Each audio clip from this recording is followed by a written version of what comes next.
అందరికీ నమస్కారం. ఈరోజు కథ ప్రేమ ఎంత మధురం పార్ట్ 16. ఇక స్టోరీకి వెళ్తే, నక్షత్ర ఎంటర్టైన్మెంట్స్లో తన జాబ్ పరిస్థితి గురించి అక్షయ్కి చెబుతూ, తనలాంటి ఒక మంచి ఎంప్లాయ్ను పోగొట్టుకోవడం ఆ బాస్ దురదృష్టం అని అంటుంది స్నేహ. స్నేహ మాట్లాడేది తన గురించి అని తెలిసినా కూడా అక్షయ్ నిస్సహాయంగా ఆమె మాటలు వింటూ ఉండిపోయాడు. తన గురించి తన ఎదుటే ఒక అమ్మాయి నిష్ఠూరంగా మాట్లాడుతున్నా ఏమీ చేయలేక చూస్తుండడం అతని జీవితంలో అదే మొదటిసారి. ఆ క్షణంలో స్నేహ నిజంగా బోల్డ్ అమ్మాయి అని అనిపించింది. అయినా వెంటనే సర్దుకొని ఆమెకు నచ్చచెప్పే ధోరణిలో మాట్లాడుతూ, ఒక కంపెనీ నష్టాల్లో ఉన్నప్పుడు ఎవరైనా సరే ఆ కంపెనీ బాస్కి ఎక్స్పీరియన్స్ లేదనో, అతనికి కంపెనీ నడిపే ఎఫిషియన్సీ లేదనో అనుకుంటాం. ఆ టైంలోనే ఎవరైనా కొత్త బాస్ ఆ కంపెనీని టేక్ ఓవర్ చేస్తాడు. అప్పుడు అతను సరిగ్గా పనిచేయని పాత ఎంప్లాయీస్ని తీసేసి కొత్త వాళ్ళని రిక్రూట్ చేసుకోవాలని అనుకుంటాడు. నిజానికి బాగా పనిచేసే వాళ్ళను పెట్టుకొని కంపెనీని రన్ చేయాలని అనుకోవడం ఒక తెలివైన నిర్ణయమే కదా అని మృదువుగా చెప్పాడు. అది విన్న స్నేహ, నువ్వు చెప్పేది నిజమే, అది నాకు కూడా తెలుసు. కానీ ఇక్కడ నీకు అర్థం కాని విషయం ఏంటంటే, ఇప్పటికే నేను చాలా కంపెనీల్లో జాబ్ ట్రై చేశాను. ఈ ఒక్క కంపెనీ మాత్రమే నన్ను సెలెక్ట్ చేసింది. కానీ ఇంతలోనే ఇలా అయిపోతుందంటే నాకు కోపం రాదా? దీనికి అంతటి కారణం ఆ బాసే కదా. కాబట్టి మనం అతన్నే తప్పు పట్టాలి అని అంది. స్నేహ లాజిక్కి ఏం చెప్పాలో తెలియనట్లు మౌనంగా ఉండిపోయాడు అక్షయ్. దాంతో ఆమె మళ్ళీ మాట్లాడుతూ, నీకో విషయం తెలుసా? ఆ బాస్ సంగతి పక్కన పెడితే ఆ కంపెనీ ప్రెసిడెంట్ కూడా ఈ మధ్య కొంతమంది యాక్ట్రెస్ విషయంలో భయంకరమైన తప్పులు చేశాడు. అగ్రిమెంట్లో ఉన్న యాక్ట్రెస్ని కూడా టర్మినేట్ చేసి తన గొయ్యి తానే తవ్వుకున్నాడు. పైగా అతను అక్కడ ఉండే మోడల్స్ పట్ల మిస్బిహేవ్ చేస్తాడని కూడా ఒక రూమర్ ఉంది. అసలు ఇవన్నీ వింటుంటే అది ఎంటర్టైన్మెంట్ కంపెనీనా, లేక అతని ఇష్టం వచ్చినట్లు తన అమ్మాయిల్ని వాడుకోవడం కోసం కంపెనీని పెట్టాడా అని డౌట్ వస్తుంది అని అంది. స్నేహ తన ధోరణిలో తను మాట్లాడుకుంటూ పోతూనే ఉంది. కానీ ఆమె నోటి నుండి వచ్చిన ఒక్కో మాట అక్షయ్ లీడర్షిప్ క్వాలిటీస్ని క్వశ్చన్ చేస్తున్నట్టుగా అనిపించాయి. పైగా ఆమె మాట్లాడిన చివరి మాట వినగానే అక్షయ్ ముఖం సీరియస్గా మారిపోయింది. దాంతో అతను గంభీరంగా, ఇప్పుడు నువ్వేమన్నావు అని అడిగాడు. అతని గొంతులో మార్పును గమనించిన స్నేహ వెంటనే తలెత్తి అతని ముఖంలోకి చూసింది. అప్పటికే అతని ముఖం సీరియస్గా మారిపోవడంతో, ఇప్పుడు ఇతను నేనేమన్నాను, అంతలోనే సీరియస్గా ఎందుకు మారిపోయాడు అని కొనుక్కుంటూ, ఏం లేదు, నాకు అర్జెంట్ పని ఉంది, నేను వెళ్తున్నాను అని ఆ గదిలో నుంచి హడావిడిగా బయటకు పారిపోయింది. అది పటాన్ చెరువు ఏరియాలో ఉన్న లగ్జూరియస్ విల్లా. డ్రాయింగ్ రూమ్లో ఉన్న సామాన్లన్నీ చెల్లాచెదురుగా పడి ఉన్నాయి. రజనీష్ తన పక్కనే టీపాయ్ మీద ఉన్న కాస్ట్లీ ఫ్లవర్ వాచ్ని తీసుకొని కోపంగా నేలకేసి గట్టిగా కొట్టాడు. అది పెద్ద శబ్దంతో ముక్కలై హాల్ మొత్తం ఎగిరిపడ్డాయి. ఆ పై రూమ్లో ఉన్న హేమసుందర్ ఆ శబ్దం విని హడావిడిగా మెట్లు దిగుతూ అప్పటికే చిందరవందరగా ఉన్న హాల్ను చూసి, రజనీష్, నువ్వేం చేస్తున్నావు అని కోపంగా అరిచాడు. తండ్రి అరుపుతో రజనీష్ తన కోపాన్ని కంట్రోల్ చేసుకుంటూ, ఇదంతా అక్షయ్ గడి వల్లే. వాడు నా పర్మిషన్ లేకుండా నా కంపెనీలో ఎంప్లాయీస్ని తీసేస్తున్నాడు. అసలు వాడి ఉద్దేశం ఏంటి? ఆ కంపెనీకి నేను ప్రెసిడెంట్ని, మధ్యలో వాడెందుకు ఇంటర్ఫీర్ అవుతున్నాడు అని అన్నాడు. ఆ మాట విని హేమసుందర్ నిస్సహాయంగా నిట్టూర్చాడు. నిజానికి కంపెనీలో జరుగుతున్న మార్పుల గురించి అతను అప్పటికే విన్నాడు. అక్షయ్ చేసిన పనికి హేమసుందర్కి కూడా కోపంగానే ఉంది. అయినా దానికంతటికీ కారణం రజనీషే అని అతను అనుకున్నాడు. ఇదంతా నీ వల్లే జరిగింది. నేను నీకు చాలాసార్లు చెప్పాను, నీ బిహేవియర్ మార్చుకోకపోతే ఖచ్చితంగా ఏదో ఒక రోజు అక్షయ్కి దొరికిపోతావు అని హెచ్చరించాను. నువ్వు ఏ రోజైనా నా మాట విన్నావా? ఇప్పుడు వాడికి రెడ్ హ్యాండెడ్గా దొరికిపోయావు. అందుకే వాడు కంపెనీలో మన సపోర్టర్స్ అందరినీ ఏరి పారేస్తున్నాడు అని చెప్పాడు. తండ్రి మాటలు విని రజనీష్ మౌనంగా ఉండిపోయాడు. కానీ మళ్ళీ ఉక్రోషంగా, అసలు మన ఫ్యామిలీ మొత్తం ఆ అక్షయ్ గాడి కంట్రోల్లోనే ఉంది. ఇప్పుడు మనం వాడిని అడ్డుకోకపోతే జీవితాంతం వాడు విదిల్చిన ఎంగిలి మెతుకులు తినే బ్రతకాలి. ఇప్పటికే మన గురించి అందరూ బయట ఏమనుకుంటున్నారో తెలుసా? ఆ అక్షయ్ గాడు లేకపోతే మన పొజిషన్ కేర్ ఆఫ్ ప్లాట్ఫామ్ అని, వాళ్ళ దయ వల్లే మనం బతుకుతున్నామని అంటున్నారు అని ఆవేశంగా చెప్పాడు. ఆ మాటలు వింటున్న హేమసుందర్ కోపంగా అరుస్తూ, ఇక ఆపుతావా? అయినా ఇవన్నీ నాకెందుకు చెప్తున్నావు? దీనికి అంతటికీ కారణం నువ్వే. నువ్వు సరిగ్గా ఉండి ఉంటే, నీ పనిని రెస్పాన్సిబుల్గా చేసి ఉంటే తాతయ్య ఖచ్చితంగా నిన్ను సీరియస్గా తీసుకొని ఉండేవాడు. నీకు కూడా కొన్ని బాధ్యతలు అప్పగించేవాడు. కానీ నువ్వు ఇంతవరకు ఒక్క పనికొచ్చే పని కూడా చేయలేదు. ఇదంతా అక్షయ్కి అడ్వాంటేజ్గా మారింది. ఇప్పుడు వాడు మన నెత్తి మీద కూర్చున్నాడు అని చిరాగ్గా అన్నాడు. హేమసుందర్ ఆ అక్షయ్ని తిడతాడని అనుకుంటే తిరిగి తననే దోషి అనడంతో రజనీష్ వెంటనే డిఫెన్స్ మోడ్లోకి వెళ్తూ, అయినా తప్పంతా నా ఒక్కడిదే కాదు. అక్షయ్పై తాతయ్య ముందు నుంచి ఎక్కువ ప్రేమ చూపించేవాడు. వాడికి ఇచ్చినంత పవర్ నాకు కూడా ఇచ్చుంటే నేను కూడా అక్షయ్లాగే నన్ను నేను ప్రూవ్ చేసుకునేవాడిని అని అన్నాడు. ఆ మాటలకు హేమసుందర్ కొడుకు వైపు హేళనగా చూస్తూ, చూడు రజనీష్, నీకు అక్షయ్కి నక్కకి నాగలోకానికి ఉన్నంత తేడా ఉంది. నిజం చెప్పాలంటే వాడికి టాలెంట్, హార్డ్ వర్క్, డిసిప్లిన్ అన్నీ ఎక్కువే. అవి నీలో ఉన్నాయో లేదో నువ్వే ఆలోచించుకో అని అన్నాడు. తండ్రి మాటలకు రజనీష్ విసుగ్గా మొహం పెట్టాడు. కానీ ఒక్క మాట కూడా మాట్లాడలేదు. అప్పుడు హేమసుందర్ మళ్ళీ మాట్లాడుతూ, ఇంకో విషయం ఏంటంటే వేద గ్రూప్ ఆఫ్ ఇండస్ట్రీకి సంబంధించిన అన్ని పనులు మెయిన్ విల్లా నుంచే జరుగుతాయి. కంట్రోల్ అంతా అక్కడే ఉంటుంది. కాబట్టి తండ్రిగా నీకొక సలహా ఇస్తున్నాను. నీకు ఎలాగో అక్షయ్ 3 months టైం ఇచ్చాడు కాబట్టి ఈలోగా నీ టాలెంట్ ఏంటో చూపించి కంపెనీని టాప్ మోస్ట్ పొజిషన్కి తీసుకువెళ్ళు. అప్పుడు నేను మళ్ళీ మీ తాతగారితో మాట్లాడతాను. లేదంటే ఇకపై జీవితాంతం నువ్వు చెప్పినట్లే అక్షయ్ మోచేతి నీళ్ళు తాగి బతకాల్సి వస్తుంది అని హెచ్చరించాడు. తండ్రి మాటలు విన్న రజనీష్కి పరిస్థితి ఇప్పుడు కష్టంగానే ఉందని అర్థమైంది. ఎలాగైనా ఇప్పుడు నక్షత్ర ఎంటర్టైన్మెంట్ను ప్రాఫిట్స్లోకి తీసుకురావాల్సిన అవసరం ఉందని అనిపించడంతో అయిష్టంగానే సరే అన్నాడు. తర్వాత రోజు ఉదయం స్నేహ తన రూమ్లో కూర్చొని ల్యాప్టాప్లో జాబ్ వేకెన్సీలు చెక్ చేస్తోంది. టీవీలో కార్టూన్ చూస్తూ కూర్చున్నాడు యువన్. ఇంతలో తన ఫోన్ రింగ్ అవడంతో కాల్ లిఫ్ట్ చేసి హలో అంది.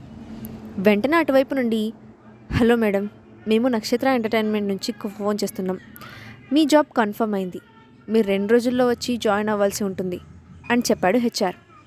స్నేహ ఆనందంగా థ్యాంక్ యూ, తప్పకుండా జాయిన్ అవుతాను అని ఫోన్ పెట్టేసి సంతోషంగా పక్కనే ఉన్న యువన్ ఎత్తుకొని, యువన్, మమ్మీకి జాబ్ వచ్చింది అని చెప్తూ గిరగిరా తిప్పింది.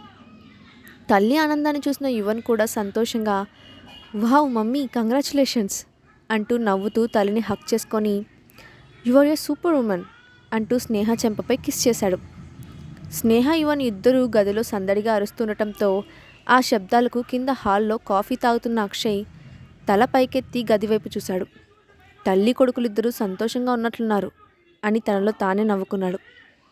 అక్కడే ఉన్న అన్నపూర్ణమ్మ కూడా ఆ అరుపులు విని ముసిముసి నవ్వులు నవ్వుతూ, యువన్ బాబు, స్నేహమ్మ ఈ ఇంటికి వచ్చాక ఈ ఇంట్లో కొత్త సందడి వచ్చింది అక్షయ్ బాబు అని అంది. ఆ మాటలకు అక్షయ్ కూడా చిన్నగా నవ్వుతూ అవునని తల ఊపాడు. కాసేపటి తర్వాత యువన్ను ఎత్తుకొని కిందకు వచ్చింది స్నేహ.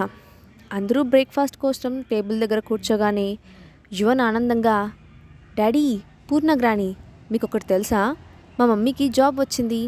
ఇక్కడ నుండి మమ్మీ ఆఫీస్కి వెళ్తుంది అని నవ్వుతూ చెప్పాడు.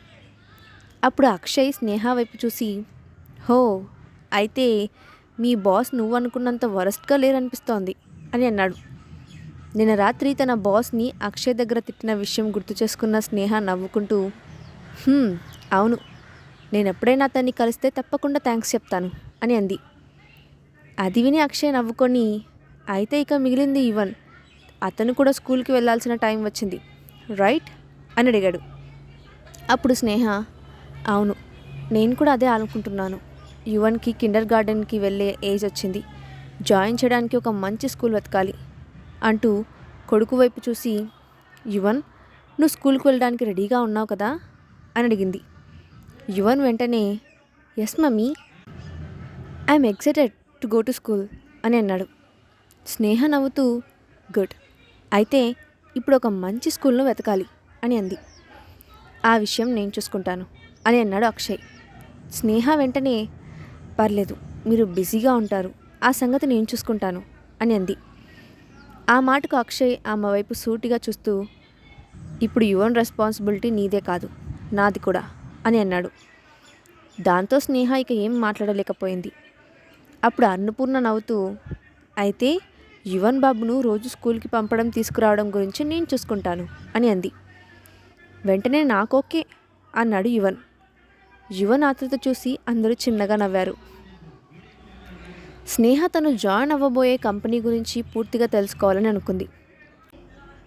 అందుకోసం ముందుగా అందులో లే ఆఫ్తో మానేసిన ఆర్టిస్టుల డీటెయిల్స్, ప్రజెంట్ వర్క్ చేసేవారి డీటెయిల్స్ చూడడం మంచిదని అనుకొని ఆ కంపెనీ హెచ్ఆర్ మేనేజర్కు కాల్ చేసి, హలో మిస్టర్ దేవ్, నా కంపెనీ గురించి కొన్ని డీటెయిల్స్ కావాలి పంపగలరా అని అడిగింది.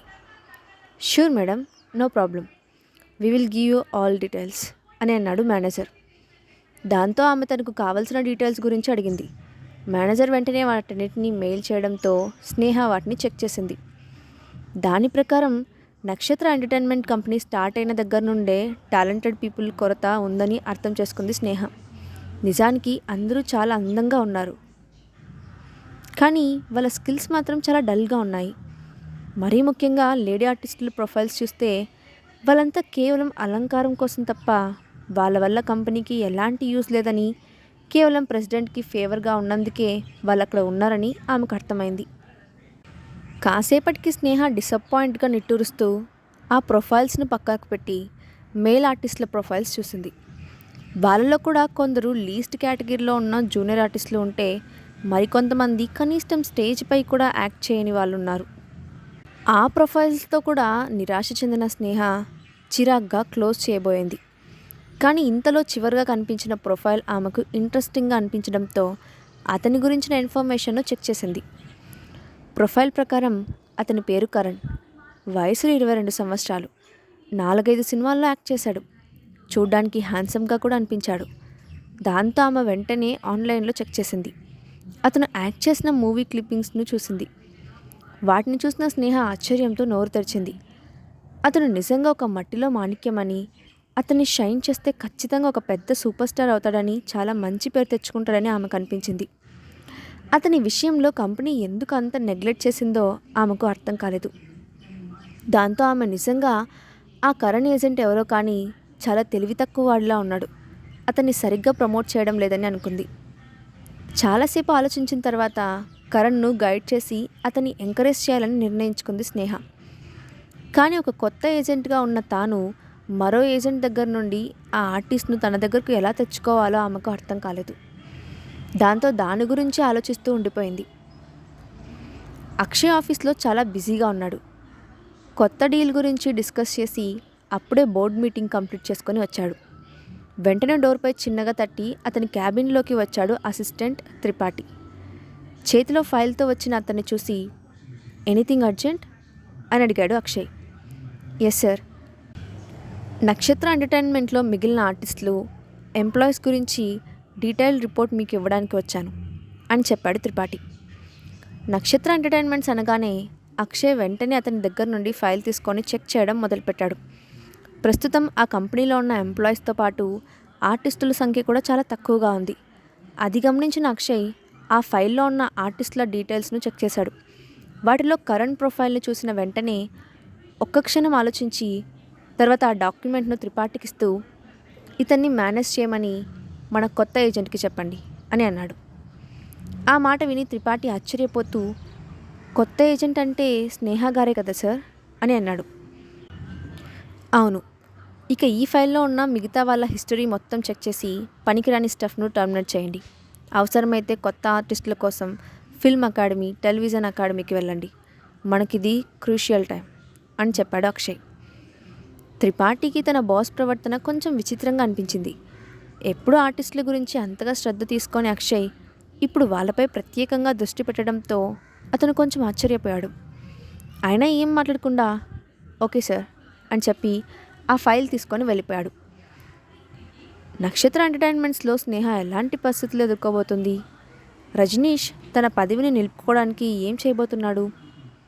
నెక్స్ట్ పార్ట్లో చూద్దాం. ఈ స్టోరీ అప్డేట్ ఎలా ఉందో కింద కామెంట్ బాక్స్లో మీ ఒపీనియన్ని షేర్ చేయండి. Thanks for watching.